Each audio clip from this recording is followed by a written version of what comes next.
Olá, tudo bem? Nós somos o resultado dos nossos pensamentos e dos nossos sentimentos. Então, se você analisar a sua vida hoje, você é resultado de tudo isso, né? Dos seus pensamentos, dos seus sentimentos, das suas ações. E muitas vezes a gente vive uma realidade que não quer, mas por quê? Por conta da nossa programação inconsciente. Tudo está lá no nosso inconsciente, né? Seja nossos traumas, as nossas emoções boas, as nossas crenças limitantes, nossas crenças potencializadoras, enfim, tudo. Tudo está registrado no nosso subconsciente.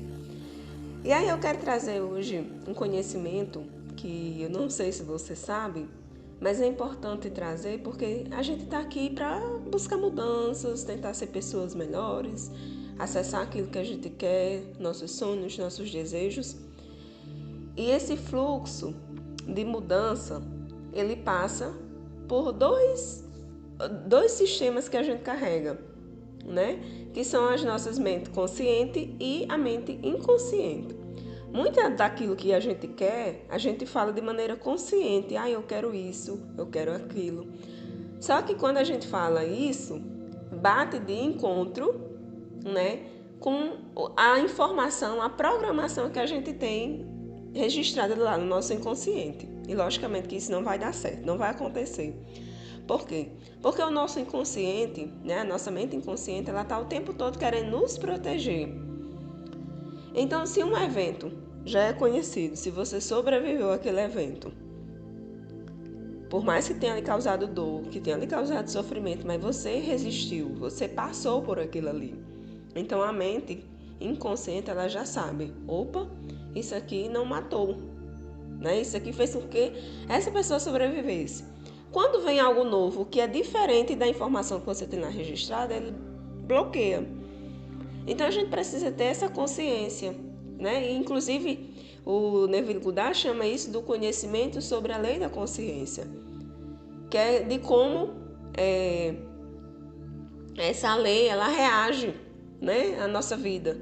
Por quê? Porque a consciência é a única realidade não figurativa que existe. E essa realidade, de uma certa forma, para que a gente realmente entenda com mais clareza, ele, no livro dele, O Segredo é a Emoção, ele traz o conceito de dividir essa consciência em dois termos, né, que ele chama de mente consciente e mente inconsciente, e ele descreve a diferença dessas duas mentes.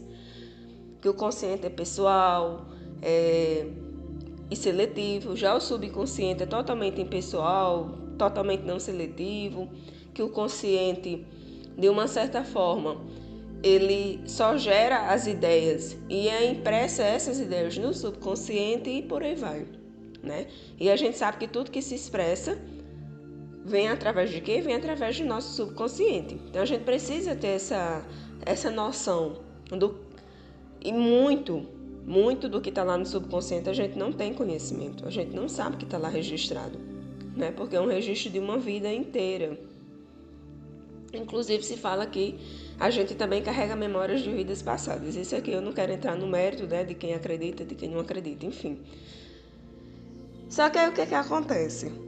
Né? A gente está buscando essa mudança, só que a gente não consegue fazer com que o nosso subconsciente aceite essas mudanças como verdadeiras, como real. Quando a gente consegue fazer com que ele aceite isso, e quando é que a gente faz isso? Através dos nossos sentimentos. Então, a única forma de você impressionar uma ideia no seu subconsciente é através das emoções, através dos sentimentos.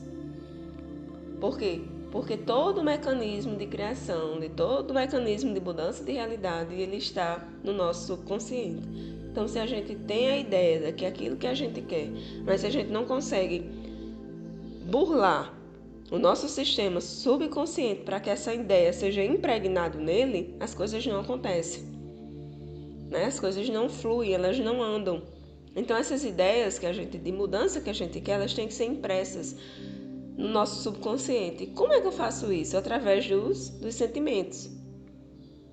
E muitas vezes a gente tem que ter consciência disso para a gente controlar os nossos próprios sentimentos. E quando eu falo controlar os sentimentos, não significa dizer que a gente vai suprimir esses sentimentos, mas discipliná-los, né? A gente precisa entender que emoção, que sentimentos a gente está emitindo o tempo todo e buscar cultivar sentimentos que contribuam para a nossa felicidade. Sentimentos que façam com que a gente tenha uma vida plena, calma, tranquila, saudável, feliz. E não que a gente dê foco, que a gente jogue luz nos nossos sentimentos indesejados. Isso é o controlar os sentimentos, né? Não é suprimi-los, é controlar. É a gente saber direcionar quais os sentimentos que a gente quer. Por quê? Porque enquanto a gente não conseguir fazer isso, a gente não muda. A gente não traz ideias para serem impressas no nosso subconsciente. Ao longo dos dias agora, né, eu vou falar muito sobre subconsciente, consciente. Inclusive eu vou falar também do fator crítico, né, que é uma das formas que a gente vai ter que burlar para poder acessar o subconsciente, né, passar por esse fator crítico que existe na mente consciente, enfim. Mas o que eu quero que você, de tudo que eu já falei aqui, eu quero que você entenda uma coisa. A mudança que você quer, a mudança que você tanto almeja, só será possível quando você conseguir impregnar essa ideia, né? Introjetar essa ideia no seu subconsciente. Porque se é uma ideia de mudança, se é diferente daquilo que você crê, se é diferente de tudo aquilo que você já vivenciou ao longo da vida, essa ideia não vai ser expressa do jeito que você gostaria. Por isso que a mudança não vem do jeito que a gente quer, como a gente quer e na hora que a gente quer. Porque a gente não tem muitas vezes noção disso. A gente não sabe que tem que passar por todo esse sistema. Então, sempre que eu passo uma meditação, a meditação é uma das maneiras que a gente consegue acessar o subconsciente muito mais fácil, porque a gente entra no estado de relaxamento, então há um rebaixamento desse fator crítico e a gente consegue acessar as coisas, né? Colocar essas informações lá com muito mais facilidade.